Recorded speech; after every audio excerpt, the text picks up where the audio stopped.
Hello everyone, welcome back to my channel Sanu Shekhawat vlogs में आपका एक बार फिर से स्वागत है। तो कैसे हैं आप सभी? आशा करती हूँ आप भी अपने घर में स्वस्थ होंगे, खुश होंगे। तो साफ सफाई में जब नंबर आता है किचन का तो आती है सबसे ज्यादा मुश्किल। एक हाउसवाइफ के लिए और एक सर्विस करने वाली महिला के लिए साफ सफाई में थोड़ा सा फर्क होता है, क्योंकि जो महिलाएं बाहर काम करती है, जॉब पे जाती है, 7-8 घंटे घर से बाहर रहती है, तो वो क्लीनिंग के लिए इतना ज़्यादा समय नहीं निकाल पाती। लेकिन जो हाउसवाइफ है वो अच्छे से अपने घर की साफ सफाई रख सकती है। तो किचन के अलावा पूरा घर होता है साफ सफाई करने के लिए। गांव में वैसे भी बड़े बड़े घर होते हैं, बाहर की खूब सारी जगह होती है, छत भी होती है, तो बहुत बड़ा घर होता है गांव में। तो एक महिला के लिए जॉब के साथ साथ सारी सफाई रूटीन में करना मुश्किल होता है। तो हम बांट कर लेते हैं कि कभी बाहर का एरिया कर लिया, कभी अंदर का कर लिया। तो अच्छे से साफ सफाई तो 7 दिन में एक जगह की एक ही बार कर पाते हैं। तो रोजाना की भाग दौड़ में किचन में इतना ज़्यादा टाइम नहीं मिलता है। इसके लिए मैं 15 दिन से किचन की अच्छे से साफ सफाई कर लेती हूँ। तो फिर 15 दिन तक मुझे अच्छे से सामान वगैरह मिल जाता है।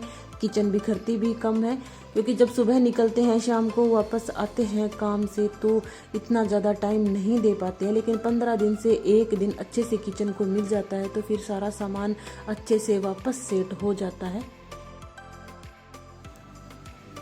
ये खिड़की जो है वो गैस के जस्ट ऊपर की है, तो यहाँ पे तेल चिपक कर ये जो है इसमें जाली ये रुक जाती है, तो इसको धोने से ये सही होती है। तो गांव का एक फायदा ये है कि यहाँ पे खूब सारी जगह होती है, तो किचन का सारा सामान यहाँ बाहर लाकर मैं अच्छे से बैठकर यहाँ पे साफ कर लेती हूँ। और ये जब तक सूखते हैं बाहर पड़े पड़े, इतने में मैं पूरी किचन को धो लेती हूँ अंदर से।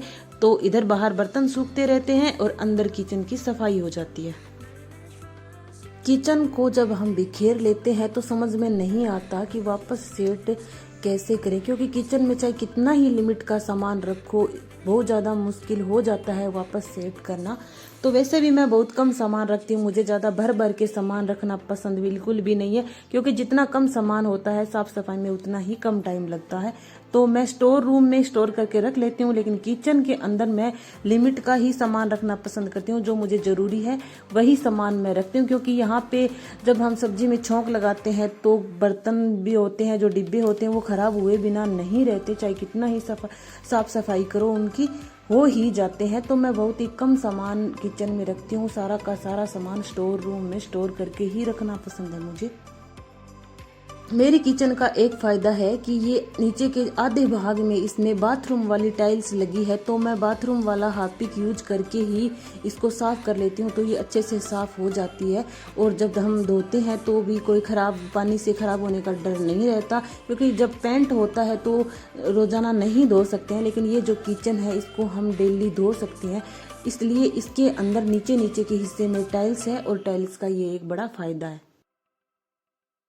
और इस सिंक को मैं 7 दिन से या 15 दिन से इस पीताम्बरी से साफ कर लेती हूँ। यहाँ पे जो नल लगा है इसको भी पीताम्बरी से साफ करती हूँ, तो ये स्टील जो है वो बिल्कुल चमकने लगता है, क्योंकि सिंक तो सबसे ज्यादा खराब होने वाली जगह है। पूरे दिन यहाँ पे बर्तन साफ करते हैं, वैसे मैं यहाँ पे कम ही करती हूँ, क्योंकि मैं ज्यादा बर्तन हो जाते हैं तो मैं इकट्ठा करके उन्हें बाहर साफ कर लेती हूँ और वो सूख जाते हैं, तभी मैं किचन में लेकर आती हूँ। मैं जहाँ तक हो सके किचन में गीला होने से किचन को बचाती ही हूँ। जब जल्दबाजी में होती हूँ तो मैं यहाँ पे साफ करती हूँ बर्तन। अगर छुट्टी का दिन होता है या फिर शाम का टाइम होता है और मुझे टाइम होता है तो मैं बर्तनों को बाहर ले जाकर ही साफ करती हूँ।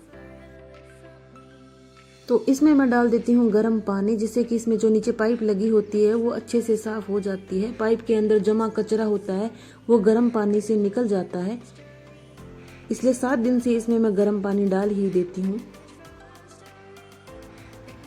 इन सब चीज़ों की साफ सफाई अगर हम रूटीन में रखते हैं तो इतना ज़्यादा नहीं बिखरता है काम, लेकिन ये एक हाउसवाइफ के लिए तो पॉसिबल है। लेकिन जो महिलाएं जॉब करती है उनके लिए पॉसिबल नहीं है, तो वो रोजाना पूरी किचन को अच्छे से साफ नहीं कर पाती है, वो जल्दबाजी में करती है तो सिर्फ प्लेटफॉर्म ही हो पाता है।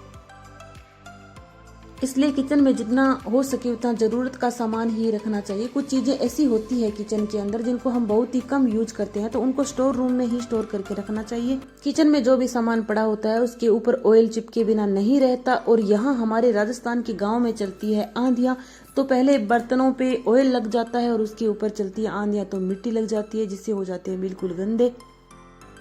सिंक के पास भी मैं लिमिट का ही सामान रखती हूँ, जितना ज़रूरत होता है उतना ही मैं सामान रखती हूँ। यहाँ पे भी मुझे ज़्यादा बिखरा हुआ सामान पसंद नहीं है। मैं यहाँ पे जो कचरा वगैरह इकट्ठा करती हूँ तो मैं हाथ के हाथ ही उसको बाहर डाल देती हूँ। यहाँ पड़ा रहता है तो मुझे अच्छा नहीं लगता। ये जो किचन है वो दिशा के हिसाब से सही नहीं बनी हुई है, तो यहाँ पे ये एक बार टेम्परेरी ही किचन है मेरी, और दिशा के हिसाब से अगर हम किचन बनवाएंगे तो वो जगह सही बैठती है हमारी छत के ऊपर। तो जब किचन छत के ऊपर बनेगी तो उस किचन को ही अच्छे से बनवाएंगे। ये तो एक बार ऐसे ही काम चलाओ जिसे बोलते हैं ना, वो ही मान सकते हो आप। तो यहाँ पे इतना ज़्यादा स्पेस भी नहीं है, बिल्कुल छोटी सी किचन है।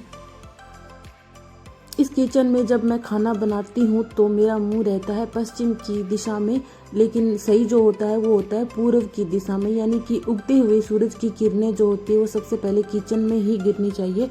लेकिन ये उस हिसाब से नहीं बनी हुई है, तो ये बिल्कुल भी सही नहीं है। तो अब नई बनाएंगे तब आपको दिखाएंगे।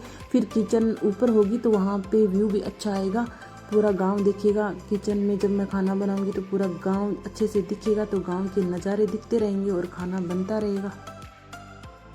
और खाना खाने के लिए मैं यूज करती हूँ कांसे के बर्तन। ये अच्छे रहते हैं सेहत के लिए, बहुत सारी बीमारियों से छुटकारा मिलता है जब हम कांसे के बर्तन में खाना खाते हैं। तो इन बर्तनों में ही हम खाना खाते हैं, इसलिए इनको मैं अलग रखती हूँ। अभी बारिश का मौसम है तो वो सुना हुआ है कि जब कांसे के बर्तन को हम बाहर रखते हैं तो बिजली गिरने का डर रहता है। ये सही है या गलत पता नहीं, लेकिन इनको मैं अभी जब बिजली चमकती है तो अंदर रख देती हूँ। पहले बड़े बुजुर्ग बोलते थे कि कांसे पे बिजली गिरती है, बिजली का तो पता नहीं, लेकिन ये खाना खाने में बहुत ही लाभदायक होते हैं। कांसे के बर्तनों में खाना खाने का सबसे बड़ा फायदा है, जब हमारे बाल ज़्यादा ही गिरते हैं तो ये हेयर फॉल को कम करने में सहायक है। और ये समस्या है वो हर एक इंसान की है, चाहे वो महिला हो या पुरुष हो। बाल बहुत ही ज़्यादा झड़ने लग गए हैं, तो कांसे के बर्तनों को अगर हम खाने में यूज कर रहे हैं तो इससे हमारे बाल नहीं गिरेंगे। तो यहाँ पे किचन को सजाने के लिए मैंने लगा दिए हैं 2 प्लांट। इसमें एक में एलोवेरा का प्लांट है और दूसरे में गिलोय की बेल लगी हुई है। जरूरी नहीं है कि हम अपनी किचन में या घर में सजाने के लिए महंगे इंडोर प्लांट खरीदें, हम सस्ते में भी अपने घर को बहुत सुंदर सजा सकते हैं। तो ये यहाँ पे लगा हुआ बहुत सुंदर लग रहा था, और ये यहाँ आसानी से मिल भी जाते हैं।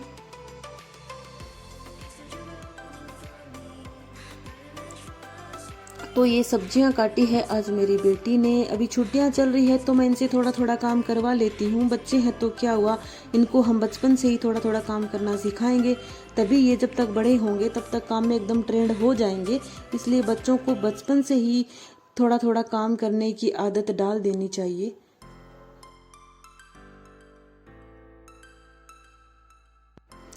किचन की साफ सफाई में जो सबसे मेन बात होती है वो होती है ये, जब भी हम तेल में तड़का लगाते हैं तो इसके हाथ के हाथ ही इसके ऊपर ढक्कन लगा देना चाहिए, जिससे कि ये ऑयल जो है वो कम उछलता है, कम फैलता है।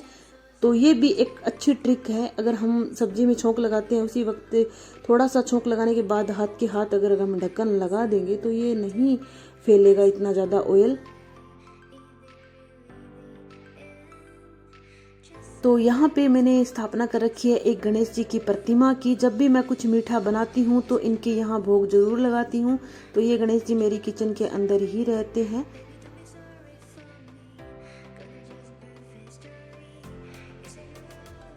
और चाय नाश्ते के जो बर्तन हैं इनको रखती हूँ मैं एक अलमारी के अंदर, इससे कि ये साफ सुथरे मुझे मिल जाते हैं और इन पे मिट्टी वगैरह भी नहीं लगती, इसके अंदर बंद रहते हैं। तो आज की वीडियो में बस इतना ही, मिलते हैं नेक्स्ट वीडियो में। Thanks for watching.